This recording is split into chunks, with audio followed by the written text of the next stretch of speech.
Nite Madema au Dr. Maganga ni mtabibu na mtafiti wa tiba asili na tiba mbadala. Ndugu zangu, leo nimekuja na somo lingine la mafuta yaitwayo mliliwa. Mafuta haya ni mafuta bora yenye nguvu kubwa na mvuto wa ajabu. Mliliwa ni dawa nzuri kabisa, hasa kwenye mapenzi pamoja na biashara, kusafisha nyota na kuirekebisha nyota na kuupa nguvu mwili wako na kuwa na mvuto mkubwa zaidi. Unahitaji kuwa na mvuto mzuri, lakini pia unahitaji kumfanya mwanaume wako au mwanamke wako akukumbuke muda mwingi, akutafute muda mwingi, akuwaze hata kama alikuwa amekuacha. Chukua mafuta ya mliliwa, tafuta mshumaa mweupe, upake mafuta haya ya mliliwa ule mshumaa. Tia nia kwa jambo lako lolote lile unalotaka kutoka kwa mwanaume wako au mwanamke wako. Uchome kisha uwasha ule mshumaa uwake kwa uwezo wa Mwenyezi Mungu. Lakini unahitaji mwanamke au mwanaume akulilie muda mwingi, umtese, aumie kwa ajili yako, ateseke kwa ajili yako.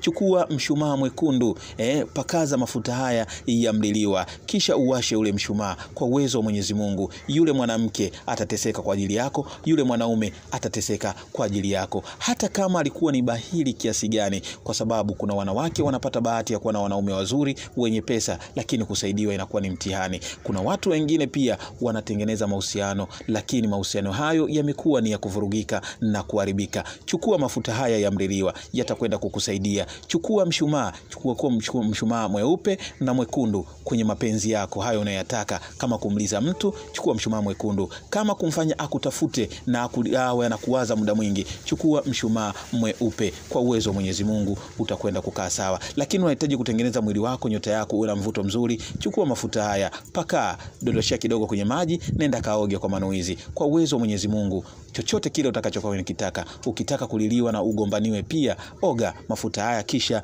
paka. Uko nchi za nje, uko mikoani, unahitaji kupata mafuta bora, wasiliana nami kwa